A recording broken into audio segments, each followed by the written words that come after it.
총론적인 내용입니다. 들어오시면서 책자를 받으셨는데 그 책자에 있는 내용들 중에 앞부분 쪽이라고 생각하시면 되겠습니다. 그리고 이렇게 과목 선택이 중요하게 된 이유에 대한, 그리고 우리가 왜 이런 맥락을 가져야 되는지에 대한 것을 말씀을 드릴 생각입니다. 저는 청원여고에 근무를 하고 있고요. 지원단에서 활동도 하고 있지만 각 지원청이나 본청에서 교육과정 검토나 책자 집필이나 이런 걸 통해서 교육과정에 대해서 조금 배우게 되었습니다. 그래서 오늘 여러분들, 선생님들 앞에서 좀 설명을 할 수 있는 기회가 생긴 것 같습니다. 편하게 좀 들으시면 될 것 같습니다. 교육과정이 바뀌었습니다. 작년에 바뀌었죠. 사실은 작년에 초등학교부터 바뀌었는데 고등학교는 올해 처음으로 이제 바뀌게 된 거죠. 교육과정이 바뀌었다. 그냥 쉽게 생각하면 교과서가 바뀐 겁니다. 왜 바뀌었을까요? 세상이 바뀌었고 우리가 애들한테 가르쳐야 될 내용들이 좀 바뀌니까 당연히 교과서가 바뀌는데, 이제 이게 문제가 되는 건, 이 문제라기보다는 이슈가 되는 건 두 가지인 거죠. 첫 번째가 이렇게 적용되는 고등학교 1학년부터 적용되는 고등학교 교육과정은 이제 고교 학점제라는 부분이죠. 두 번째는 예전의 입시에서는 사실은 과목 선택이라는 것이 학교생활기록부라는 것이 큰 역할을 하지 못했습니다. 근데 점점 가면 갈수록 이 부분이 역할을 많이 하게 됩니다. 그러니 우리는 더욱더 관심을 가질 수밖에 없는 것이고, 몇 해 전에 발표되어 있던 고교학점제 운영 매뉴얼에 보면 교사가 할 일에 대한 것이 4가지가 적혀 있습니다. 지금까지 했던 일인데 거기 하나 더 들어간 게 바로 과목 선택 지도가 들어가 있는 거죠. 그래서 더욱더 교육과정을 이해하고 학생들한테 그런 설명을 하는 부분이 중요해졌다라고 보시면 될 것 같습니다. 저는 두 가지를 나눠서 말씀드릴 거예요. 우선 첫 번째는 고교학점제는 이렇습니다라는 것을 간략하게 좀 말씀드릴 거고요. 두 번째는 과목 선택 가이드라고 해서 과목을 선택할 때 이 정도를 참고하시면 좋을 것 같습니다. 물론 디테일한 부분은 2부에 우리 정유한 선생님께서 저희 책자를 활용하는 부분이나 또 절차 이런 것들을 안내를 해드릴 거고요. 저는 그냥 세상의 흐름, 대입환경, 교육환경 흐름 안에서 우리가 이해해야 될 것들, 그래도 관심을 좀 가지면 어떨까라는 생각하는 것들을 좀 말씀을 좀 드릴 생각입니다. 양해를 하나 구해야 될 것 같습니다. 지금 보이는 화면부터 대부분 내용이 동일하지만 몇 가지를 아까 제가 조금 물을 좀 수정하면서 좀 덜어낸 게 있습니다. 그래서 선생님들이 받으신 올려져 있는 그 파일과 몇 장의 장편에 좀 차이가 있다라는 부분 양해를 좀 부탁드리도록 하겠습니다. 자, 그러면 첫 번째 고교학점제에 대한 설명을 한번 해드리도록 하겠습니다. 고교학점제는 말 그대로 학점을 취득하는 제도입니다. 학점을 취득해서 누적을 하게 되면 그렇게 해서 졸업을 하는 제도로 바뀌게 되는데, 잘 알고 계신 것처럼 학점을 이수를 해야 되겠죠. 이수를 해야지만 학점이 쌓이게 되고 그 누적으로 가는데, 그러면 어떻게 학점을 하는 거냐? 어떤 일정한 기준이 있겠죠. 그리고 과목을 선택해야 그 기준을 충족해야 되겠죠. 그러면 그 과목들은 어떤 기준으로 선택을 하겠습니까? 당연히 학생들의 관심사, 나의 지금 역량, 또는 시기에 따라서 학생들이 합니다. 그게 한마디로 보면 이렇게 정의가 되어 있는 거고요. 절차나 운영되는 순서들은 이미 너무나 잘 알고 계십니다. 2년 전부터 이행 계획을 지금 현재 고2, 고3 학생들한테 저희는 이미 연습을 한번 했죠. 플랫폼은 이미 갖췄습니다. 다만 달라진 것 하나는 올해 드디어 이수, 미이수라는 걸 적용하게 된다라는 게 달라진 점이라고 볼 수 있습니다. 근데 실질적으로는 미이수 발생하지 않도록 노력을 하는 것이고, 저희는 교육청에서 표현하기를 미도달이라는 용어를 씁니다. 규정에는, 훈령에는 미이수라는 표현이지만 저희는 그래도 가급적 미이수가 없도록, 그럼 도달하지 않는다면 도달할 수 있도록 한번 만들어보자, 이런 취지에서 지금 운영을 하고 있다라고 보시면 되겠습니다. 그러면 어떤 기준으로 학생들의 학점을 취득하게 되느냐? 과목 이수 기준은 두 가지입니다. 과목 출석률, 그리고 학업 성취율입니다. 이 두 가지를 동시에 충족하면 학점을 취득하게 되고, 그 누적된 학점이 192학점을 넘어서게 되면 그때부터 졸업이 가능한 기준이 되겠습니다. 학점을 이수하는 기준은 과목 출석률과 학업 성취율이라고 말씀을 드렸는데요. 이 두 가지는 이렇게 정의를 합니다. 첫 번째 과목 이수 기준에서는요, 과목 출석률은 전체 수업 운영 일수의 3분의 2 이상을 출석을 해야 되는 것이고, 그리고 학업 성취율은 우리가 교과선생님들이 정하신 40% 이상을 넘어서야 가능합니다라고 합니다. 그래서 둘 중에 하나라도 부족하게 되면 이 친구는 이수의 조건이 되지 못한다라는 부분이고요. 창의적 체험활동도 이수 기준이 있습니다. 창의적 체험활동 기준은 학기마다가 아니라 고등학교 3개년 전체입니다. 전체 3개년 중에서 우리 학교에서 운영하는 실제 운영 수업 횟수의 3분의 2 이상을 출석하면 학점을, 창체에 대한 학점을 취득하게 됩니다.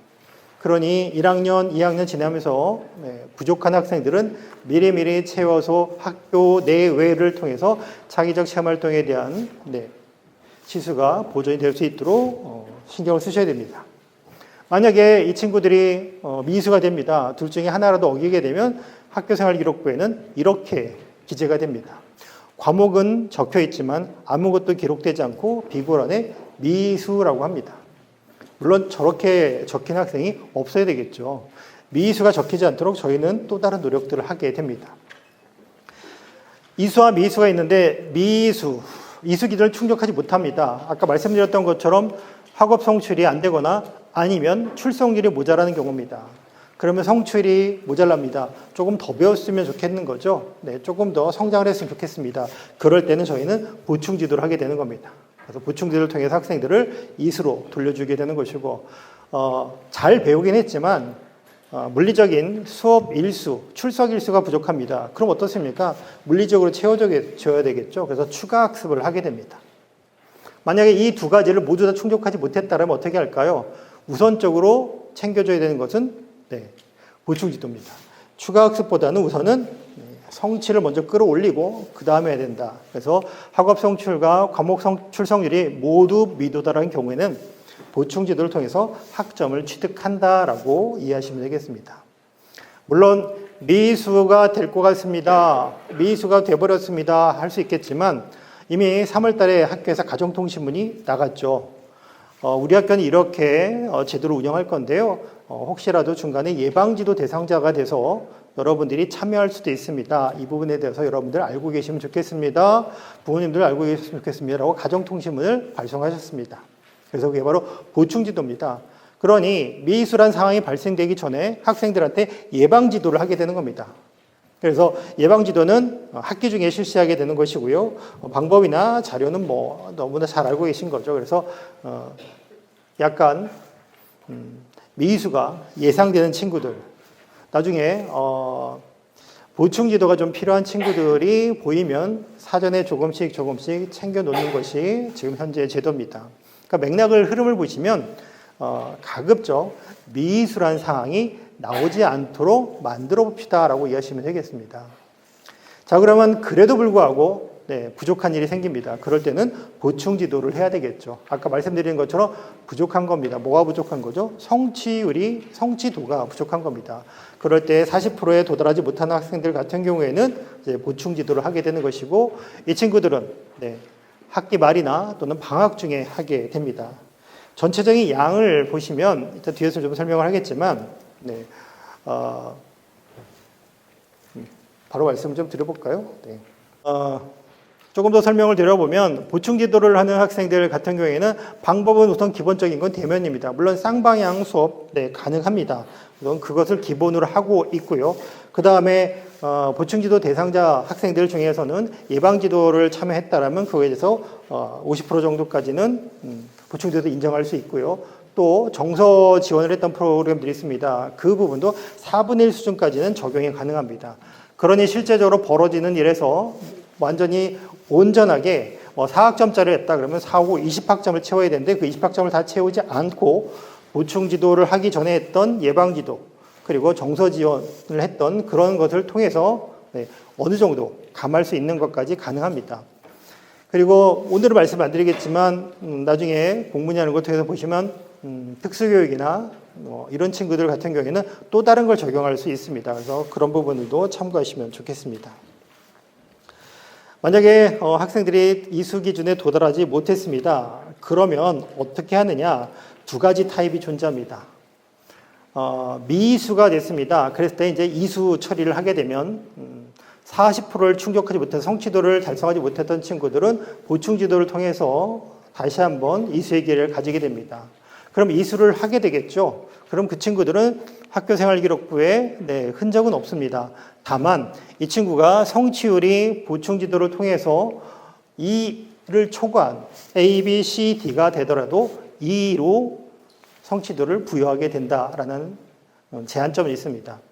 또 추가학습을 한 친구들이 있죠. 성취도는 훌륭한데 물리적인 출석 일수가 부족한 학생들이 있습니다. 이 학생들 같은 경우에는 출석률 미달로 인한 추가학습을 받았다는 기록을 비고란에 적게 됩니다.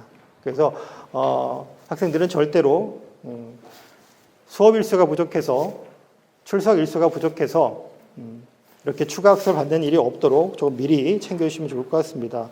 물론 쉽지 않은 일이죠. 학생들이 연락이 안 되는 학생들도 있을 거고, 그리고 이런 과목이 하나가 아니라 여러 개일 수도 있을 텐데요. 그래서 이런 부분을 좀 참고하시길 부탁을 좀 드리겠습니다. 또 교육과정 편제는 이미 시행을 되고 있으니까 간단하게 말씀을 드리면 이전과 달라진 건 어떻습니까? 전문교과가 1, 2, 3 있던 부분이 이제 전문교과 안에서는 이렇게 간 거죠. 특성화고등학교, 마이스터고등학교의 과목들만 이제 들어가 있는 상태입니다. 그리고 보통 교과의 선택 과목에 하나가 늘어났습니다. 융합선택이라는 부분이 늘어나서 조금 목적을 좀 달리하는 부분의 과목들이 편성이 되어 있고요. 창의적 체험활동 같은 경우에는 자율, 동아리, 진로, 봉사까지 있었지만 그 봉사가 이제는 모든 영역으로 들어가게 되고 우선적으로는 자율, 자치 쪽에 넣었지만 동아리와 진로에 넣을 수 있다라고 이렇게 되어 있습니다. 저희가 여기서 강조하고 싶은 거 하나는 이겁니다. 이전에선 전문교과를 가져와서 우리가 진로선택 과목으로 충분히 2학년, 3학년 운영을 했습니다. 1호 교육과정에서요. 근데 지금은 전문교과를 가져올 수 있습니다. 다만 이전과 달라진 거 하나는 전공 일반만 가져오시는 겁니다. 전공 일반만 가져오시는 거고요. 그리고 이전과 동일하게 적용하셔야 되는 건 유의사항인 거죠. 첫 번째, 필요한 시기에 필요한 학생이 필요한 시설에서 할 수 있도록 해야 됩니다. 시설이라는 것은 학교 밖으로 보낸다는 뜻이 아니고요. 우리 학교에서 만약에 전문교과가 필요한 학생이 있습니다. 직업계열의 과목을 해야 됩니다. 그렇다면 그 과목을 충분히 할 수 있는 시설이 있어야 되는 거죠. 예를 들면 우리가 컴퓨터실이 있습니다. 그럼 컴퓨터 관련된 수업을 할 수 있겠죠. 그럼 만약에 간호, 보건, 미용, 애견, 이런 것들에 대한 관련 과목을 합니다. 그럼 우리 학교에 시설이 있어야 되는 거겠죠. 물론 그 앞에는 기본적으로 깔려 있는 거는 그걸 가르칠 수 있는 분이 계셔야 되겠죠. 그러면 학교의 쌤이든 밖에 강사를 초빙할 수 있든 그거는 기본값이 되는 거지만 중요한 건 학교에서 운영할 수 있는 시설이 있을 때 가능하다고 보시면 되겠습니다. 왜냐하면 전문교과의 특성은 알고 계신 것처럼 실무 중심입니다. 그러니 이론 교육을 할 것이 아니라 실제적으로 이런 것을 너는 업무로 배우고 익혀야 되는 것이니 익힐 수 있는 시공간이 있어야 된다는 말씀을 좀 드리는 겁니다. 과목은 보통교과로 편제되어 있는 거 다들 알고 계시죠? 아까 설명드렸던 것처럼 공통과목 1학년 때 편성해서 운영하는 과목이 있고요. 그 다음부터는 이제 일반 선택, 진로 선택, 융합 선택으로 나눠진 선택 과목이 있습니다. 그리고 과학계열, 체육계열, 예술계열이라고 얘기하는 예전엔 특목고였죠. 특목고의 과목들도 지금은 보통 교과로 편성이 되어 있습니다. 그래서 여기 있는 전문 수학을 우리가 배우고 싶다. 개설 가능합니다. 다만 진로선택 과목으로 편성해야 되고요. 특목고의 과목이지만 진로선택을 편성해도 등급은 그대로 5단계 낼 수밖에 없다라는 것들도 참고하셔야 됩니다. 그럼 과학계열도 그러면 체육계열, 예술계열도 그러냐? 맞습니다. 그렇게 적용한다는 걸 좀 알고 계셔야 될 것 같습니다. 그래서 예전처럼 현실적인 교육과정 같은 것을 운영하는 것이 조금 불편할 수 있다. 그런 것 좀 지양하면 좋겠다라는 말씀을 드리도록 하겠습니다. 그리고 학점 배당 기준이 조금 유연화됐습니다. 우선 첫 번째는 앞에 있던 영역이 사라졌습니다. 우리가 보통은 기초 영역이라고 얘기했고 탐구 이런 식으로 얘기했고 체육예술 이렇게 얘기했던 부분이 사라지고 이제 교과군으로만 있게 됩니다. 그리고 정보도 교과군의 하나로 편성이 되게 되는 것이고요. 그리고 공통 과목들에 대해서는 학기 단위 이수가 되니까 쪼개진 것을 볼 수 있고 달라진 점은 여기입니다. 필수 이수학점에서 이전까지 2015에서 말씀드렸던 내용들은 뭐였나요? 1학년 때 배우고 나서 올라가면 한 과목씩은 좀 더 배울 수 있도록 만들어주세요 했던 게 바로 사회나 과학에 대한 그것도 마찬가지였습니다. 그런데 이 부분들이 다 모두 8학점으로 그리고 과학 같은 경우는 과학탐구 실험에 있어서 10학점으로 통일이 됐습니다. 무슨 뜻입니까? 1학년 때 우리가 교육과정에서 얘기하고 있는 그 기본적인 학점으로 학생들을 교육과정을 운영하게 된다면 2학년, 3학년 진급해서는 이제는 더 이상 필수적으로 채워야 되는 학점을 신경 쓸 필요는 없다라는 겁니다. 물론 얘는 신경 써야 되겠죠. 체육예술, 그다음에 생활교양 교과 같은 경우는 여전히 1학년 때서 다 해결할 수 없습니다. 하지만 위에서 보시는 국어, 수학, 영어, 사회, 과학 같은 경우는 다 모두 다 1학년에서 해결이 가능합니다. 그래서 이런 부분들이 이번 교육과정에서는 1학년 때 다 충족이 가능하다. 다시 얘기하면 1학년 때 사회를 듣고 났을 때 공대를 가는 친구들은 꼭 사회를 더 들어야 되는 일은 이제는 없게 되는 겁니다. 필요하면 더 들을 수 있겠지만 예전에 어땠습니까? 무조건 하나를 더 들어야 돼서 여행지 쪽으로 많이 몰려가게 되고 인문적 애들은 과학을 하기 위해서 생활과 과학이나 이런 식으로 몰려갔던 기억이 있으시죠? 그런 일이 이제는 없다가 되는 겁니다. 다만 우려가 되는 건 그런 겁니다. 우리 학교에서는 학교의 수급이나 구성원들의 의견에 따라서 학생들의 수에 따라서 여기 있는 것을 필수 이사학점보다 조금 더 적게 개설할 수 있습니다. 예를 들면 통사 통과를 8학점이 아니라 6학점으로 할 수 있습니다. 그러면 두 가지 이제 유의사항이 생기는 겁니다. 첫 번째는 그 친구들은 2학년, 3학년 올라와서 그 필수 이사학점을 채울 수 있도록 안내하는 지도가 필요합니다. 두 번째는 우리 학교에 있던 애가 다른 학교로 전학을 갈 때 그걸 또 설명을 잘 해주셔야 됩니다. 자연계열 학생인데 사회를 여기서 통사로 6학점만 듣고 갔습니다. 근데 그 학교 가서 꼭 사회를 하나 듣도록 시키셔야 되는 거죠. 안 그러면 그 친구는 필수 이사학점을 충족하지 못하게 됩니다. 그래서 그런 부분. 그래서 가급적이면 작년과 올해 초에 교육과정들을 검토해 드렸을 때 말씀드렸던 게 가급적이면 필수 이사학점을 충족할 수 있도록 해주시면 좋겠습니다라고 권장드렸던 부분은 그런 거였습니다. 그래서 그런 부분이 발생할 수 있다가 됩니다. 특히나 여기에 학교 지정 과목을 해가지고 진로대 과목을 개설한 학교들도 있습니다. 이건 학교의 철학일 수 있습니다. 다만 학생들한테는 안내 그리고 협의 등이 필요하다라고 말씀드릴 수 있겠습니다. 그리고 학점이니까 당연히 누적된 포인트 같은 걸 쌓는다고 생각하시면 되겠죠. 그러면 그 공간이 학교만 되느냐? 아닙니다. 학교가 아닌 공간도 됩니다. 그래서 학습을 할 수 있는 학습장의 개념이 학교인 교실의 공간과 교실이 아닌 공간을 나누게 됩니다. 그래서 교실의 공간은 이렇게 공동교육과정이라 해서 공유형, 거점형, 온라인형, 우리 학교 교실이 아닌 다른 학교 교실에서도 배워도 됩니다라고 표현을 하게 되는 것이고요. 그리고 학교의 교실이 아닌 곳은 학교 밖에 있는 교육이라고 이렇게 명하게 됩니다. 그래서 이렇게 운영을 하게 되는데요. 저희 서울시 교육청에서는 온라인형을 이제는 운영하지 않습니다. 예전에는 온라인형을 운영했죠. 그런데 지금 온라인형이 아니라 이게 개교됐습니다. 서울 온라인 학교.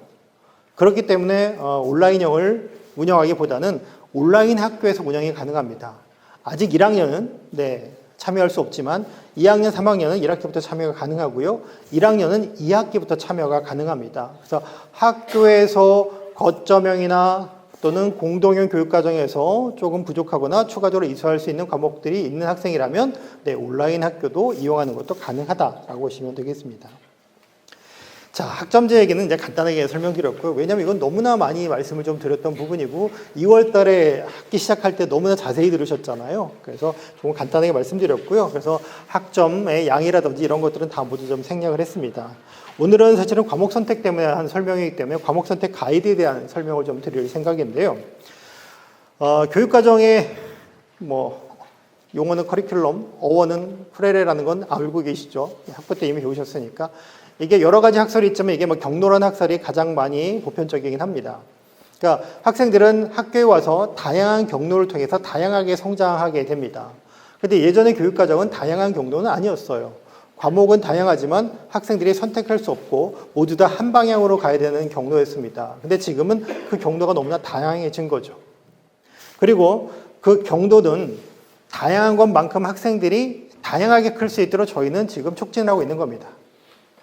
저는 교육학을 전공하진 않았지만, 사대를 나왔지만, 교육과정을 전공하진 않았지만, 그냥 일개 수학교사 입장으로 본다라면 학생들은 제 수업을 통해서 진로도 한번 고민해보고, 진학에 대한 생각도 한번 해보고, 그리고, 그런 경험을 통해서 성취감도 보고, 때론 패배감도 봅니다. 근데 이거는 제 과목을 통해서죠. 그게 이제 교육과정 기반이라는 거죠. 그래서 조금은 좀 참을 수 있는 거, 한번 논리적으로 생각해 볼 수 있는 거, 이런 것들을 통해서 조금이라도 의사결정을 잘할 수 있도록 하는 게 저는 학교의 생활이라고 생각합니다. 학교에서는 범죄 말고는 다 할 수 있지 않나요? 범죄는 안 되지만 나머지는 다 실행해보고 실천해보고 난 다음에 피드백. 그렇죠? 조금씩 커가는 겁니다. 1학년 때 봤던 애들이 3학년 되면 이젠 저한테 충고를 하는 그런 모습을 선생님들은 느끼시잖아요. 그런 것처럼 저희는 그걸 교육과정을 통해서 사실은 더 수업을 통해서죠. 수업을 통해서 작게는 학생들한테 하고 있는 겁니다. 근데 그 경로의 끝에 특히나 일반 고등학교는 대부분의 학생들이 그 경로의 끝에 대입이 있다는 게 이제 걱정인 거죠. 왜냐하면 대입이 교육과정과 상관없이 대입이 학교생활 기록과 상관없이 간다면 저희가 이렇게까지 많은 관심을 가지는 않을 겁니다. 그래서 부정할 수 없는 현실이기 때문에 어쩔 수 없이 그런 부분을 설명을 좀 드릴 텐데요. 이 정도 흐름 정도만 뭐 대입에 대한 전략을 말씀드리는 거 아니고요. 대입은 이런 정도로 교육과정을 인식하고 있습니다. 선생님들의 생각은 어떠십니까? 라는 정도로 조금 말씀을 좀 드려볼 생각입니다. 우선 대입이 간단하게 설명을 좀 드려보면 대입은 전형이라는 게 있습니다. 전형. 그러니까 올림픽의 종목 같은 거예요. 그래서 어느 걸로 나는 출전할 거냐라는 거죠. 근데 올림픽은 대부분 사람들이 운동을 잘하는 사람들이 출전을 합니다. 그 잘하는 게 무엇이냐에 따라 종목이 결정이 되는 거죠.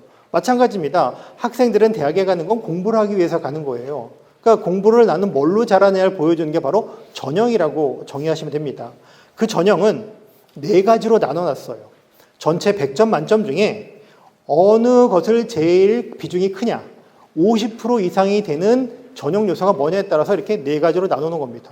예를 들어 학생부는 60인데 논술이 40이에요. 그럼 얘는 학생부 전형으로 편성을 하게 되는 겁니다. 그래서 모든 전형들은 4개로 구분하게 된다라는 것이고 각각의 메인 전형 요소들은 이렇다 정도는 들으신 적이 있으실 겁니다. 근데 제가 드리고 싶은 얘기는 뭐냐면 이 중에 이 전형들을 나눠보면 이렇게 나눠볼 수가 있습니다. 우리 학교에서 생활한 경험이 곧 실력이 되는 전형이 있고요. 우리 학교가 아니라 대학이 낸 시험, 나라가 낸 시험을 통해서 학생의 실력을 보여주는 전형, 이렇게 둘로 나눌 수가 있습니다. 물론 이 2개 밑에 있는 2개의 전형도 당연히 우리 학교를 통해서 형성이 되겠죠. 준비가 되겠죠. 하지만 더욱더 의미가 있는 건 이겁니다. 학생들이 오늘은 아마 시험 보는 학교들이 많으니까 시험도 경험일 수 있겠지만 시험이 아닌 기간 동안 학교에 와서 7시간의 수업을 받고 나면 그 경험들이 켜켜이 쌓여서 그게 바로 실력으로 검증이 되는 게 바로 학생부 위주 전형입니다. 더군다나 알고 계신 것처럼 2019년도 11월 28일 날 공정성 강화 방안이나 이런 것들을 통해서 생활기록부의 항목이 많이 줄었습니다. 그러다 보니 대학들은 교과 전형도 이제 버튼만 누르는 전형에서 조금 더 행간을 좀 살펴보겠다는 걸로 흐름이 바뀌고 있어요. 그래서 서류를 보겠다는 학교들이 이렇게 늘어나고 있죠. 교과 전형인데 우리는 서류를 좀 보겠습니다. 올해 서울시립대도 성균관대도 늘어났습니다. 서울시립대하고 한양대가 늘어났습니다. 그리고 수능 위주 전형에서도 수능만 봐야 되지만 서울대와 한양대는 정성적으로 그리고 고려대 연세대는 정량적으로 교육과정과 교과를 쳐다보고 있습니다. 그러면 과목 선택이라는 것이 단순히 교육적인 목적 이외에도 학생들한테는 대단히 관심도가 높은 이슈가 될 수밖에 없다라고 볼 수밖에 없는데요. 대학들의 시각을 살펴보면 대학들도 노골적으로 구체적으로 얘기하고 있죠. 예를 들어 건국대를 포함해서 5개 대학 그리고 그 이외의 대학들도 마찬가지지만 이렇게 너는 무슨 과목을 배워서 어떻게 컸니라는 부분을 확실하게 강조를 하고 있습니다. 사실은 공동체 역량은 조금 약간 배제적인 요소죠. 정말로 불필요한 요소나 이런 것들에 의해서 감점당하지만 이것 때문에 뽑히는 사례는 적다라고 대학은 얘기하고 있습니다. 가장 메인은 이 2가지인 거죠. 과목을 얼만큼 잘 이수했습니까? 그 선택한 과목을 잘 배웠습니까? 라는 걸로 지금은 대학은 쳐다보고 있는 겁니다. 종합전형은 물론이고요. 교과, 수능도 지금 쳐다보려고 노력을 하고 있는 거고 특히나 2028은 조금 더 변화가 좀 크다라고 보시면 될 것 같습니다. 여기만 그러냐? 이 대학도 그렇습니다. 학생들이 제일 선호하기도 하고 학생들이 선호하는 건가요? 학교가 선호하는 건가요? 이 대학은 네, 여기도 보시면 이렇게 표현하고 있죠. 지식을 쌓기 위한 과정은 어떠했습니까? 교과를 어떻게 이수했습니까? 라는 부분을 통해서 필요한 과목을 필요한 시기에 필요한 만큼을 이수했는지를 쳐다보고 있다라고 보시면 되겠습니다. 2028 대입에서는 대학들이 지금 하나 둘 발표를 하고 있고 그리고 교육부에서도 얘기를 하길 대학들한테 가급적이면 빨리 이 정보를 좀 주면 좋겠습니다라고 요구를 하고 있습니다. 지금 몇 개의 대학들이 이런 내용들을 발표했는데요. 우선 첫 번째 유형은 경희대입니다. 경희대는 그냥 바뀐 교육과정에 대해서 현행화시켰습니다. 원래부터 강조하고 있던 부분들을 교육과정이 바뀌면서 명칭을 바꾼 거죠. 과목명이 2였던 물리학 2였던 것이 이제는 역학과 에너지, 전자기, 양자가 됐으니까 이렇게 바뀌는 현행화가 된 것이고요. 그리고 확률과 통계는 권장 과목이었는데 확률과 통계는 모든 학생들이 다 시험을 봐야 되는 수능 시험범위에 들어갔으니까 굳이 권장할 필요가 없이 다 배우는 게 맞지 않겠습니까? 라는 현행화 수준으로 간 게 경희대입니다. 다만 현행화하면서 달라진 거는 요겁니다. 감점과 가점을 뒀습니다. 꼭 필요한 걸 했으면 좋겠습니다 라고 하는 것은 안 하면 감점을 할 거고요. 하면 좋지요 라고 하는 것을 하게 되면 가점을 준다고 얘기했습니다. 어디에서요? 수시에서요. 정시에서는 필요한 과목들, 자연계열은 특히 수학하고 과학을 어느 정도에 대한 학습량이 되지 않으면 불편함이 생기도록 감점을 하겠다 이렇게 얘기를 하고 있습니다. 근데 경희대를 제외하고 나면 나머지 대학들은 어떻습니까? 모습은 나머지 대학들은 약간 융통성이 더 생긴 듯한 모습입니다. 왜냐하면 서울대를 먼저 보시면 서울대는 이렇게 콕콕 자연계열 또 인문계도 몇 개과는 있지만 콕콕 집어서 얘기했던 부분을 조금 넓게 가고 있습니다. 예전에는 경희대처럼 과목처럼 과목을 얘기했지만 이제는 과목과 교과 사이쯤을 얘기하고 있습니다. 이건 서울대만의 얘기는 아니죠. 건국대도 지난주 금요일 날 보도자를 통해서 발표를 했습니다. 건대도 보시면 어느 과목은 어느 전공에서는 과목으로 표현했지만 어느 전공에서는 교과로 표현했습니다. 국어, 영어, 사회. 공대에서만 이렇게 미적분, 원 이런 식으로 표현한 것뿐입니다. 또 다른 학교는 동국대학교입니다. 동국대학교도 마찬가지입니다. 동국대학교도 보시는 것처럼 교과와 과목 사이쯤입니다. 필요한 과목은 꼭 하면 좋겠습니다라는 사인을 주는 게 있고요. 그리고 그 정도는 아니라 이 정도 범전에서 배웠으면 좋겠습니다라고 하는 것은 이렇게 과목으로 주지 않고 교과로 줬습니다. 그래서 지금 대학의 흐름이 이렇다라는 거고요. 인문계열의 모습이었고요. 이거는 자연계열의 모습입니다. 그래서 자연계열은 수학과 과학의 베이스가 여전하다. 다만 가정교육과 같은 경우에는 수학보다는 사회문화, 가정 같은 걸 좀 배웠으면 좋겠다라고 얘기하는데 건대와 동대의 공통점은 뭔가요? 꼭 배우면 됩니다가 아니라 배우면 좋겠습니다라는 거죠. 평가할 때 우리가 그걸 배웠다고 뽑거나 안 뽑거나 하진 않습니다. 이렇게 표현을 하고 있다라고 보시면 되겠습니다. 또 전공자율 선택제가 갑자기 붐이 생겼죠. 예전에는 전공자율 선택제가 자유전공에서 법대가 사라지면서 조금씩 생겼던 것이 있었는데 갑자기 이게 사업과 연계가 되면서 작년에 많은 모집 인원을 선발하게 되었습니다. 근데 선생님들의 걱정은 그거죠. 전공자율 선택제도 교과전형, 종합전형, 논술전형 수능으로 뽑는데 교과는 어차피 홍대나 동국대나 이화여대처럼 이렇게 국영수가로 해서 인문자에 나눠 뽑는 데는 괜찮은데 그리고 나머지 대학들은 전교과로 뽑아서 더욱더 괜찮은데 논술 시험을 잘 보면 되니까 이것도 괜찮고 수능은 수능을 잘 보면 괜찮고 근데 걱정은 종합전형이었잖아요. 도대체 어떤 애를 자유전공으로 보내야 되느냐 전공자율 선택제로 보내야 되냐 이런 고민이 있었습니다. 첫 번째 포인트는 그겁니다. 전공자율 선택제는 무전공이 아니에요. 가면 전공이 없는 게 아닙니다. 전공을 합니다. 여러 개를 할 수도 있고 하나를 할 수도 있고 심지어는 자기가 만들어서 할 수도 있습니다. 서울대 같은 경우에는 서울대뿐만 아니라 다른 학교들도 있죠. 학생 설계 전공이라 있어서 본인이 그 학교 안에 있는 과목들을 다 조합을 해서 나는 이렇게 한번 전공을 만들어 보고 싶어요 라고 하는 전공도 있습니다.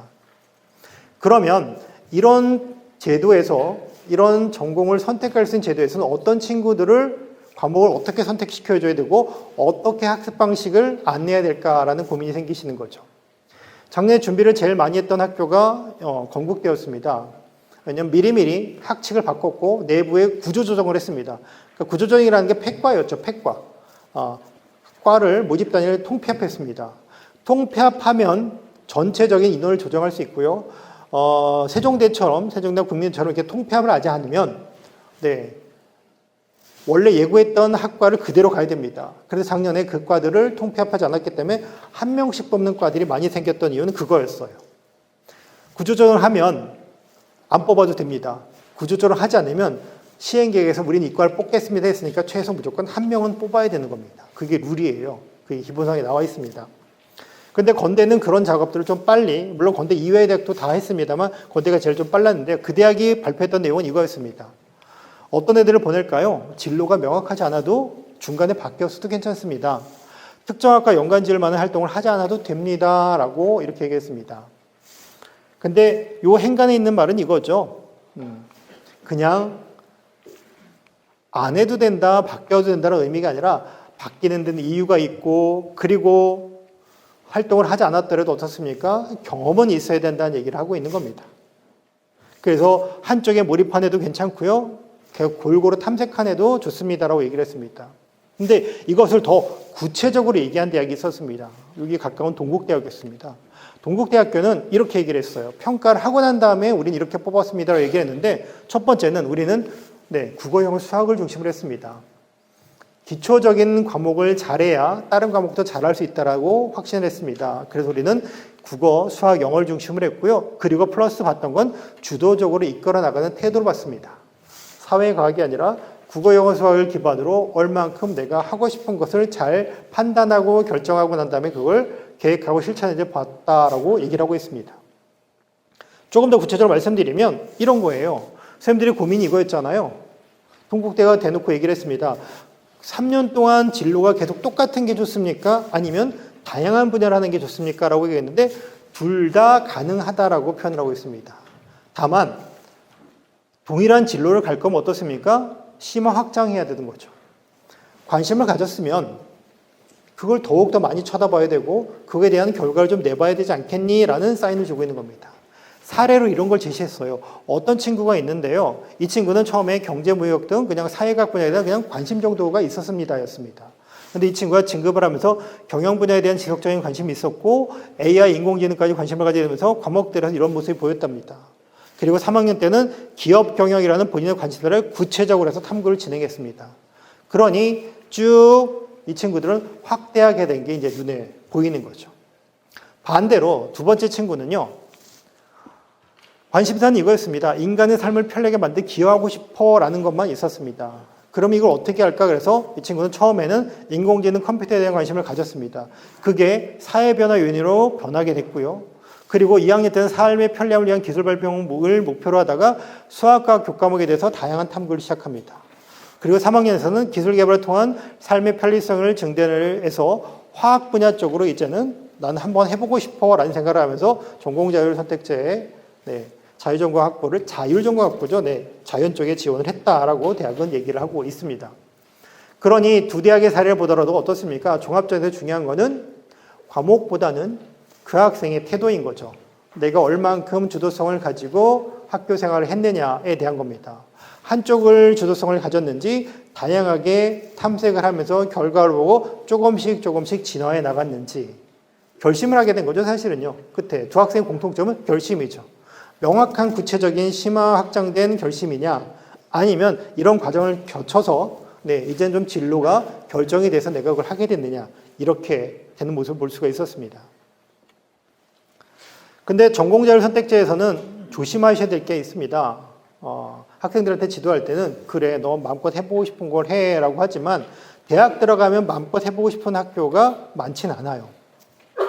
표면적으로는 전공 선택이 가능합니다. 하지만 경기대나 명지대처럼 캠퍼스도 움직일 수 있는 학교가 있고요. 상명대처럼 학기마다 전공을 바꿀 수도 있는 학교들도 있습니다. 그런데 고려대, 성대, 중앙대처럼 선수 조건이 있거나 또는 성적이 필요한 학교들도 있을 수 있습니다. 특히나 여기 보시면 중앙대입니다. 중앙대는 1학년에 들어가면 전공을 바로 배정을 합니다. 신청을 하죠. 근데 희망을 하면 다 받아주는 것이 아니라 어떻게 한답니까? 희망 순위별로 입학 성적 순으로 사정을 합니다. 그러니까 쉽게 생각하면 교대 같은 경우 생각하시면 되는 겁니다. 교대에서 초등교육과를 들어갔지만 가서 세부 전공 선택하잖아요.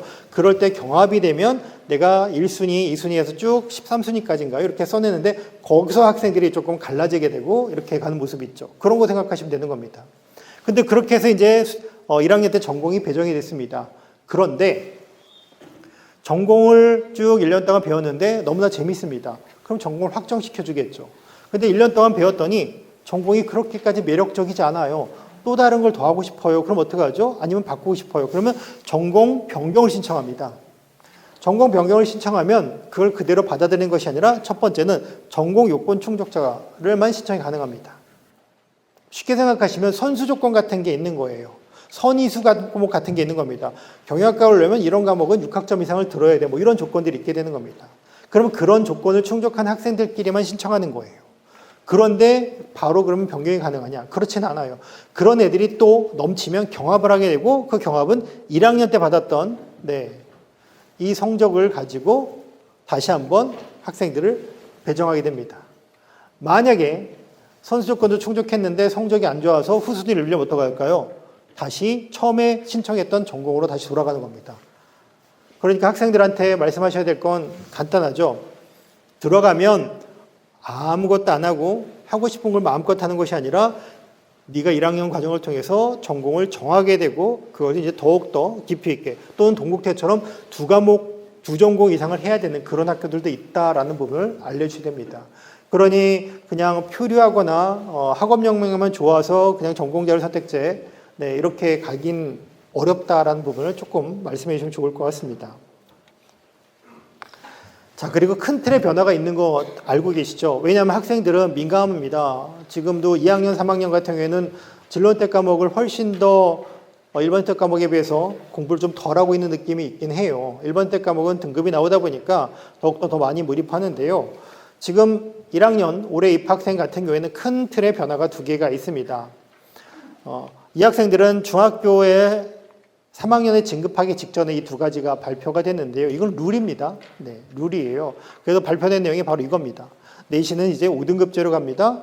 수능은 이제 공통으로 출제하게 됩니다. 라는 것이 이 친구들한테 발표가 됐습니다. 그러니 학생들이 성적에 대한 것이 좀 민감할 거고 그렇다고 또 서울시내 학생들 같은 경우에는 수능을 무시하고 대학 준비를 하는 건 쉽지가 않습니다. 왜냐하면 서울시내 대학은 60% 이상의 전형에서 수능 성적을 요구합니다. 직간접적으로. 그러니 내가 수능을 안 하겠다 하면 그냥 수능 최저가 없는 실기 실적 또는 학생부 종합전형만 지원하게 되는 겁니다. 그래서 이 2가지를 조금 알고 계셨다가 학생들한테 과목 선택할 때 너는 이러이러한 특징이 있으니까 이렇게 하면 좋겠구나, 학습 방향이 이러면 좋겠구나라고 조언하시기에 좀 말씀을 좀 드려보고자 합니다. 평가는 지금 저 개인적으로는 조금 2가지 여러 가지 생각이 있지만 동일한 결과물을 가지고 2가지의 잣대를 적용하고 있습니다. 상대평가라는 등급과 성취평가라는 성취도를 적용하고 있는 겁니다. 그러니까 이 2가지를 다 모두 적용해야 되고 이 2가지가 이제부터는 올해 입학생부터는 대입에 다 제공이 됩니다. 그러니 너는 몇 등급짜리 성취도야 이렇게 얘기할 수 있는 거죠. 그러니 저희가 신경 써야 할 건 뭐냐면 너는 성취도는 A인데 등급은 3등급이구나. 그럼 너희 학교가 되게 좋은 애들이니? 이렇게 될 수 있는데 너는 성취도는 C인데 1등급이네. 너희 학교 애들은 상위 랭킹이 별로 없는가 보구나. 이럴 수 있는 오해가 생길 수도 있어요. 그게 한 과목이면 모르겠지만 여러 과목이 된다면 또 걱정이 또 생길 수 있다가 되는 겁니다. 한간에는 1학년들은 시험을 쉽게 내서 만점이 많아야 된다라고 했는데 만점이 많은 게 의미가 있을까요? 이게 양날의 검입니다. 만점짜리는 만점짜리에 맞는 그런 성장 기록이 필요합니다. 우리가 흔히 100점이라는 얘기는 무슨 뜻이냐면 우리 학교에서 시행한 모든 평가에서 그 친구는 패스가 된 거예요. 그럼 왜 패스가 됐는지에 대한 설명이 있어야 되는 겁니다. 그 설명이 없다라면 그 친구만 손해보는 것이 아니라 그 학교는 다 모두 다 신뢰도가 떨어지는 거죠. 그 학교가 어딘지 모를 수 있습니다. 하지만 그 학교, 동일한 학교에 지원한 애들은 누군지는 알 수 있는 게 대학의 평가 시스템이죠. 교육과정이 따라가니까요. 그럼 이 학교 학생들 같은 경우에는 이러이러한 부분을 고려할 수밖에 없지 않을까라는 고민이 또 대학은 생길 수도 있다는 겁니다. 어쨌든 달라진 평가는 이렇습니다. 네, 기본적으로는 5등급 절대평가, 5단계 절대평가, 5등급 상대평가를 다 하게 되고, 그리고 통계정보도 성취도별 분포 비율, 과목평균 수강자 수를 제공합니다. 이전과 달라진 거는 네, 등급의 사이즈가 좀 달라진 것도 있지만 모두 달라졌습니까? 네, 표준 편차라는 것을 제공하지 않는 것도 네, 달라졌습니다. 이게 기본이에요. 이거에 예외가 되는 나머지 3개의 일반적인 보통교과가 있습니다. 첫 번째가 사회과학 융합선택입니다. 이 과목들은 네, 등급만 부여하지 않고 나머지는 보통교과 동일하게 처리합니다. 체육예술 과학탐구 실험은요, 쉽게 생각하시면 그냥 우수보통 미흡이에요. 나머지 정보는 없습니다. 그냥 A, B, C만 주게 됩니다.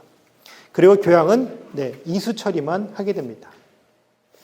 그런데 여기에 또 붙었죠. 처음에 발표 이후에 또 붙었던 게 2가지가 있습니다. 첫 번째는 교육과정 편성 현황 이외에도, 지금도 교육과정에 갑니다. 그 이외에도 평가 정보를 보냅니다라는 게 있습니다. 그래서 2월달 신학기 대비 연수를 하셨을 때 지필평가, 수행평가 비중, 수행평가의 영향명, 성취도별 분할 점수 정밀하게 해주셔야 합니다라고 안내를 받으셨던 이유가 그겁니다. 이제는 이걸 대학이 가져갑니다. 그리고 또 한 가지가 있습니다. 교육과정 운영상의 특이사항입니다. 이 과목은 어떤 과목인지, 어떻게 이수한 상황이 있는지 이것도 대학에 보내집니다. 아직은 대학에 가져가지는 형태는 결정되진 않았습니다. 예전처럼 프로파일의 형태일지 아니면 현재 교육과정처럼 나이 있어서 몰고 갈 것인지 아직은 결정되지 않았지만 어쨌든 제공이 된다는 것까지는 이미 결정이 된 상황입니다. 그럼 우리는 이런 부분들이 어떻게 작용을 할지를 또 생각할 필요는 있겠죠. 물론 오해하시면 안 됩니다. 공학적으로 전략적으로 접근하는 것이 아니라 애들의 성장을 애들을 두고 고민을 해야 되는 것이지 얘네들한테 유불리만 가지고 생각하시면 안 된다고 저는 생각을 합니다. 물론 그 둘을 다 고려하는 안을 생각하면 그게 제일 좋겠죠. 하지만 우리 애들의 실력, 우리 애들의 성장과 별개의 그런 비율과 그런 분포를 만들어내는 것이 정말로 그게 효과적이고 효율적이고 그게 긍정적일 수 있을 것이냐라는 것은 고민 지점이긴 합니다. 정리를 해드리면 전체적으로 보통교과는 다 등급을 냅니다. 그 중에 여기 있는 네, 이 과목들 9과목이죠. 네, 융합선택 9과목은 등급을 내지 않습니다. 등급만 내지 않는 거죠. 그 다음에 여기 있는 노란색입니다. 과탐실하고 체육예술은 여기는 그냥 우수보통 미흡입니다. A, B, C입니다. 그 다음 맨 밑에 있는 교양 과목이죠. 얘네들 그냥 P, 이수 처리합니다. 그러니 이 음영이 없는 나머지 모든 교과는 어떻게 된다는 거죠? 다 성취평가 그리고 상대평가가 다 적용이 된다라고 보시면 되겠습니다. 저희가 생각할 건 학생들한테 이거죠. 5등급제가 된다고 해서 너희들이 대단히 예전의 선배들보다 훨씬 더 양호해질 거냐? 그런 건 아닙니다. 여전히 이건 뭐죠? 상대평가예요. 여전히 등급만 5개를 낼 뿐이지 상대평가입니다. 그래서 저희 입장에서 보면, 교사 입장에 보면 이런 친구들이 대단히 불편할 수 있는 것도 감안하셔야 돼요. 이 친구들이 상대적인 박탈감이 더 올 수도 있습니다. 그래서 교과 성적만을 보고 과목을 선택하기보다는 네, 학생들이 흥미, 진로, 적성, 성장 이런 것들을 좀 고려해서 그럼에도 불구하고 내가 한번 배워볼 수 있고 그걸 이겨낼 수 있도록 하는 것이 저희의 몫이라고 생각이 듭니다. 우리가 같이 야 너는 이거 맞으면 2등급 나오면 어떡하려고 이렇게보다는 한번 해보면 어떨까라는 생각을 해주는 게, 왜냐하면 입시 흐름이 뒤에서 말씀드리겠지만 교과 중심이 될 거냐 종합전형 중심이 될 거냐 수능 중심이 될 거냐 이건 좀 지켜봐야 되겠지만 본질적인 문제로 가지 않을까라는 생각이 좀 조심스럽게 합니다. 하지만 아직 정해진 바가 없는 거죠. 근데 정해진 바가 없기 때문에 구체적인 준비보다는 공통적인 준비, 본질적인 준비가 저희를 해야 된다고 생각을 하는 겁니다. 두 번째는 수능이 달라졌습니다. 수능이 이렇게 범위도 달라지고요. 그리고 문항수도 탐구는 달라졌고, 그리고 제외국어는 줄고 사탐, 과탐, 직업탐구 늘어났습니다. 배점도 조금 더 한 단계가 더 나오게 됐습니다. 그리고 사회과학은 이제는 무조건 두 과목을 다 응시해야 되는 거죠. 사회만 봅니다? 안 됩니다. 사회도 보고 과학도 보고 다 봐야 되는 겁니다. 그래서 선택하면 사과를 다 봐야 되는 일이 이제부터는 진행이 되게 된다라고 보시면 되겠습니다. 지난번에 예시문항 나왔던 거 기억하시죠? 예시문항 나왔던 걸 이렇게 분석을 한번 해보니까 이전과는 좀 모습이 좀 다른 게 눈에 보이실 겁니다. 그렇죠? 네, 똑같은 것은 그대로 있습니다. 여기는 뭐 문항 배점 시간 이런 것들 동일하고요. 대신에 문항이 늘어나거나 시간이 늘어나는 사회과학은 조금 달라진 게 있습니다. 다만 여기 보시면 독서 문학에서 했던 부분과 선택했던 부분들을 한꺼번에 하다 보니까 고르게 가진 않았죠. 그리고 이전에 했던 뭐 빈문학 지문들이 좀 줄게도 한 것도 있고, 확통이 10, 10, 10이 아니라 8문항이 됐다라는 것도, 이게 앞으로 계속 이렇게 출제가 될 건지 이런 것들도 이제 저희가 좀 고민할 필요가 있는 지점이기도 합니다. 네. 그리고 당장 목전에 있는 건 이거죠. 네. 우리가 한국사 시험 볼 때까지는 2학년, 3학년, 1학년이 모두 다 동일합니다. 그런데 6월 모의고사, 6월 모의평가죠. 그리고 1, 2학년은 학평부터입니다. 그때부터는 사교시가 이제 틀어지기 시작하죠. 왜냐하면 틀어지는 지점이 사회탐구를 나눠주고 거꾸가 들어옵니다. 지금 2학년, 3학년은 탐구를 전체 나눠주고 그중에 2장을 골라라고 얘기합니다. 그래서 1선택, 2선택을 해서 회수하지 않습니다. 그런데 얘들은 회수한 시간이 들어가게 되는 거고, 또다시 과탐을 또 배부하게 됩니다. 동시에 두 개를 보는 게 아니죠. 이렇게 됩니다. 그러다 보니 시간이 얘네들은 30분이고 얘네들은 시간이 40분이 되는 그 차이도 있지만, 또 이것까지 있어서 그만큼의 시차가 발생합니다. 이제 학교에서는 이제 그걸 고민하셔야 되겠죠. 우리는 어떻게 타종을 할 것인지, 감독은 어떻게 배정할 것인지, 그러면 이때는 시차가 나는 부분은 어떻게 학교 라인을 정할 것인지, 뭐 이런 것들은 또 학교마다 고민의 지점이 될 거라는 생각이 듭니다. 그래서 잠깐 과목 선택과 다른 얘기지만 그래도 말씀 나온 김에 잠깐 말씀을 좀 드렸고요. 이제 과목 선택과 관련되면 이게 고민인 거예요. 수능 과목들은 이렇게 1, 2학년 쪽에 포진이 되어 있는 과목들이 많습니다. 그러면 1, 2학년 때 이수하는 것이 맞느냐라는 생각도 좀 필요한 거고요. 그리고 학교 지정으로 두는 것이 맞느냐라는 것도 필요한 겁니다. 어차피 수능 시험 범위에 학교 지정을 두는 게 맞나요? 라는 거죠. 어차피 배울 거라면 학생들이 선택해서 배우는 게 더 낫지 않을까요? 라는 생각을 할 수 있는 겁니다. 그래서 이런 부분들에 대한 것들도 학교에서 정할 필요가 있어야 되는 거고, 또 제가 강조드리고 싶은 거는 이 통합사회 통합과학이라는 과목을 수능 중심의 학교라고 해서 다른 형태로 운영하게 된다라면, 물론 다른 형태라는 건 1학년 때 안 배우는 거 아닙니다. 1학년은 무조건 배워야 되는 거예요. 다른 학년이 개설할 수 없습니다. 그런데 고시 외과목이나 이런 걸 통해서 학생들이 다시 선회하는, 유턴해서 성장하게 되는, 역성장을 할 수 있는 그런 교육과정을 조금 경계할 필요가 있지 않을까라는 생각을 합니다.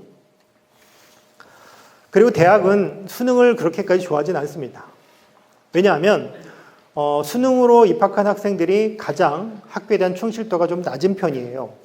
그래서 가급적이면 종합을 많이 선호합니다. 지금 제일 먼저 발표한 학교가 서울대인데, 서울대 발표내용을 보시면 간접적으로 좀 읽히시죠? 어떻게 읽히십니까? 1단계를 뭘로 뽑습니까? 수능이에요. 수능 전형이니까 수능으로 뽑겠다는 겁니다. 그런데 뭘로 뽑나요? 등급으로 뽑습니다. 등급으로 합산해서 3배수를 뽑겠다라고 합니다. 동점자가 생기면 모두 다 2단계를 올린다라고 얘기를 합니다. 그런데 서울대는 지금까지 늘 표점을 반영했죠. 또 작년까지 R표점을 반영했습니다. 그런데 2028부터는 이제는 표점도 아니고 100분위를 한답니다. 눈금이 반으로 무뎌진 칼을 쓰겠다는 얘기가 되는 겁니다. 그럼 누가 더 역량이 필요한 건가요? 라는 생각을 하게 되는 거죠. 또 대학들은 지금 발표를 보시면 아시겠지만 40%에서 30% 줄이는 것에 대해서 대단히 긍정적이고 그렇게 페이퍼를 쓰고 있습니다.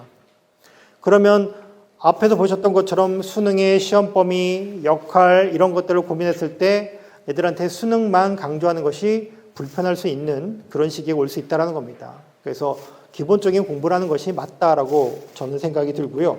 또 저희가 고민해야 될 지점은 이렇게까지 얘기를 하고 있지만 자꾸 변별 얘기를 많이 하세요. 5등급제가 되면 애들을 변별하기가 어렵다라고 얘기를 하는데 실제적으로는 변별은 가능합니다. 변별은 가능해요. 지금도 꼭대기 의대는요, 교과 전형으로 변별이 어려워요. 거기에 서류를 집어넣는 이유도 이해하시고 수능 최저를 4, 5까지 거는 이유도 이해하실 겁니다. 더군다나 거기에다가 동점자 처리 기준까지 넣는 학교들도 있습니다. 왜냐하면 우리가 교과 전형을 예를 들어 K대학이다. K대학이 교과 전형으로 작년 의대를 18명 뽑았습니다. 근데 그 18명 정도만 1.00이냐? 아니에요. 그거의 3배수, 5배수에 달하는 애들이 1.00입니다. 그러니 이미 9등급을 할 때도 변별력의 문제는 있었습니다. 근데 지금은 변별력의 문제가 어디로 가고 있냐면 이렇게 생각하시면 돼요. 변별은 하긴 하는데 그게 의미가 있는 거냐라는 거죠. 충분히 선별은 가능합니다. 선발은 가능할 수 있겠죠. 근데 이 친구들을 뽑아놓고 학부로 보냈을 때 그때 이 친구들이 충분히 학습을 할 수 있을 겁니까? 라는 생각을 할 수 있다는 겁니다. 그게 가능할지에 대한 것을 대학은 지금 고민하고 있는 겁니다. 그래서 저희는 생각할 게 뭐냐면 과목을 선택하면 과목에 대한 가이드와 함께 학습에 대한 기본을 가르칠 필요는 있다고 생각합니다. 너는 이렇게 공부하는 게 맞는 거야 라고 학습의 방식들을 설명해 주는 게 맞다고 생각합니다. 간단히 보면 이거죠. 조금 더 책도 좀 많이 보고 호기심도 많이 갖고 생각도 많이 하고 그리고 의사를 결정하고 계획하고 실천 연습을 많이 하고 그리고 같이 사는 연습을 좀 많이 하는 게 학생들한테는 훨씬 더 지금 길게 보면 준비하는 것이 더 효과적이지 않겠냐라고 저는 생각을 하고 있습니다. 더 구체적으로 말씀드리면 학생들은 우리 수업을 통해서 공부도 배우지만 진로도 탐색하고 학문도 탐구한다고 말씀드렸습니다. 학생들은 그런 경험을 통해서 성장하고 성취하는데요. 이게 고스란히 대학에서는 이렇게 평가가 되는 겁니다. 그래서 평가를 위해서 하기보다는 우리가 잘 키우고 있는 것이 평가에 반영된다라고 이렇게 저희가 주인이 되는 그런 생각을 하시는 게 어떨까라는 생각을 말씀을 좀 드리는 거고요. 그러면 수업 시간에 모든 게 다 준비가 됐냐? 사실은 모든 게 다 준비가 됩니다. 첫 번째 면접. 면접은 선생님들 알고 계신 것처럼 서류 기반 면접, 제시문 기반 면접이 있습니다. 이 두 가지를 동시에 하는 게 MMI죠. 예를 들어 보면 대학들은 이제 면접을 통해서 학생들을 조금이라도 더 선별하려고 타당성을 높이려고 신뢰도를 높이려고 노력할 겁니다. 그걸 이미 연습한 학교가 작년에 연세대가 연습을 했죠.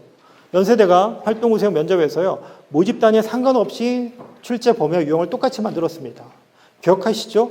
이런 제시문을 두고 학생들한테 물어봤습니다. 그리고 서울대도 면접의 유형을 이렇게 3가지로 한다고 이미 발표가 돼 있고 그 중에 한 가지를 말씀드리면 창의적 문제 해결 면접은 이렇게 한답니다. 열린 문제 상황에서 본인이 해결할 수 있도록 찾아가도록 한번 내보고 싶다. 물론 아직은 고민 단계입니다. 확정된 거는 어느 모집단이 어떤 형태로 적용할 것이고 이것을 어떻게 안내할 것이고 혹시 필요한 선생님들의 연수를 어떻게 할 것인지 이런 것들까지 아직 확실하진 않지만 그래도 면접을 통해서 조금이라도 더 신뢰도와 타당도를 높이겠다라는 생각을 대학들은 하고 있습니다. 그리고 MMI라는 부분을 보시면 더욱더 그렇죠. MMI라는 면접은 여러 개의 면접방을 통해서 다양한 것을 확인하는 겁니다. 예를 들어서 이 학교의 예시 문제가 이거였습니다. 개인병원 소아과 의사입니다. 당신은 아픈 애가 왔네요. 그런데 간호사가 말하길 이 환자는 불법 위임자고 의료보험이 없답니다. 그러면 당신은 어떻게 판단하겠습니까? 라고 물어봅니다. 그럼 이건 어떻게 준비해야 될까요? 어떻게 해요? 그냥 무조건 학원을 보내야 되나요? 이거는 지식을 기반으로 가치관을 묻는 문제입니다. 그러니까 지식이 지혜가 돼야 되는 과정이 필요하죠. 시간이 필요한 겁니다. 그러니 1학년 때 사회 과학을 배우면서 2학년 때 사회의 과학을 더 많이 배우면서 또 국어를 배우면서 또 학교 생활을 통하면서 조금씩 의사결정하는 능력이 길러지게 되면 답변하기가 수월한데 그런 연습 하나 없이 문제풀이만 계속 하다 보면 이거는 마지막에 가는 종착역은 학원을 가야 되나 이렇게 되는 겁니다. 수업 시간에 기를 수 있다는 거죠. 논술도 마찬가지입니다.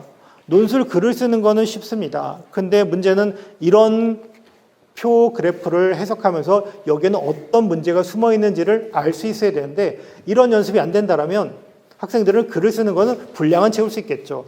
하지만 생각 있는 글을 쓰기는 어려울 수 있다는 겁니다. 그러니 이제는 수업의 변화가 더욱더 커지는 교육과정이 될 수 있고 그리고 학생들한테는 과목 선택과 함께 학습 방식, 책임학습을 강조해야 되는 시기가 왔다라고 저는 생각을 하고 있습니다. 과목 선택하는 데 있어서 정답은 없습니다. 물론 오답은 있을 수 있죠. 필요한 과목을 하지 않는 건 오답입니다.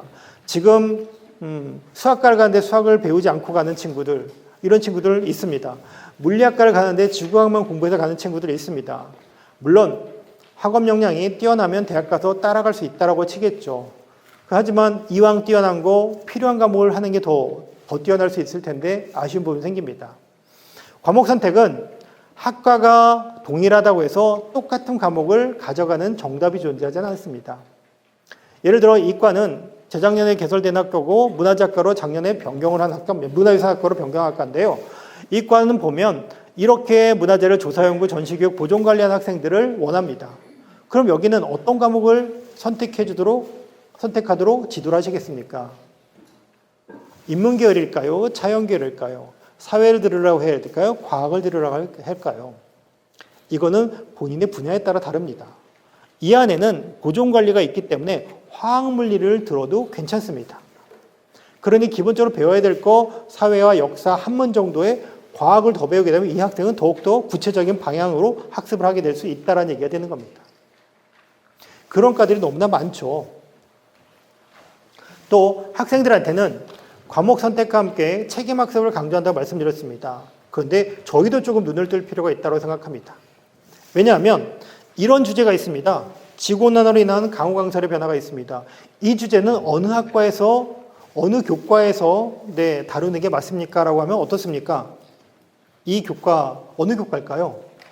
물론 과학, 지구과학 이렇게 될 수 있겠죠. 하지만 이거는 과학 현상이기도 하지만 이런 문제로 인해서 발생되는 여러 가지 사회 문제가 생길 수 있습니다. 이재민, 그리고 정치적인, 경제적인, 행정적인, 또 외교적인 문제도 발생할 수 있겠죠. 그리고 수학과, 통계학과에서도 관심을 가질 수 있는 분야이기도 합니다. 그리고 체육학과, 체육교육과도 관심을 가질 수 있습니다. 식품, 건강 쪽도 관심을 가질 수 있습니다. 왜냐하면 기후가 바뀌고 사람들의 생활 패턴이 바뀌면 운동 종목이 실외에서 실내로 바뀔 수도 있고 운동량, 활동량이 달라지니까 사람들한테 권장해야 되는 것 달라질 수도 있고 수업생도 달라질 수 있습니다. 그러니 정말 이런 문제가 생긴다면 그 문제로 파생되는 것이 무엇이냐를 생각할 필요가 있는 거죠. 그러니 학생들한테는 이거 하면 요거 A는 B야 라는 것도 있지만 그 주변에 있는 것들도 같이 볼 수 있도록 애들의 선택적인 지각의 폭을 넓혀주는 것도 좀 필요하다고 생각합니다. 그러면 넓게는 학습 방식이지만 또는 좁게는 과목 선택이 될 수 있다가 되는 거죠. 마지막입니다. 참고로 보실 만한 거는 우선은 저희 센터에 홈페이지가 있습니다. 여기는 다양한 정보가 정말 많습니다. 오늘 받으신 책자도 오늘 밤이 되면 내일 밤이죠. 내일 밤이 되면 이게 파일로 올라가게 될 거예요. 네. 그리고 영상들도 다 올라가고요. 여기 보면 진로 검사를 통해서 학생들이 나는 어떤 학습 유형을 가지고 있고 어떤 적성을 가지고 있는지 볼 수 있습니다. 그리고 여기 오신 선생님들은 다 이 사이트는 아시잖아요. 고교학점제 사이트. 그리고 정책에 대한 건 교육부 TV. 그리고 국가교육과정정보센터. 여기를 하시면 교육과정과 관련된 것은 대부분 보실 수 있습니다. 여기에 추가적으로 어디 가나 이런 걸 통하면 조금 더 대학에 관련된 정보를 받으실 수 있을 거라고 생각이 듭니다. 저한테 주어진 시각은 이 정도 50분이었고요. 지금까지 이렇게 설명 마치도록 하겠습니다. 감사합니다.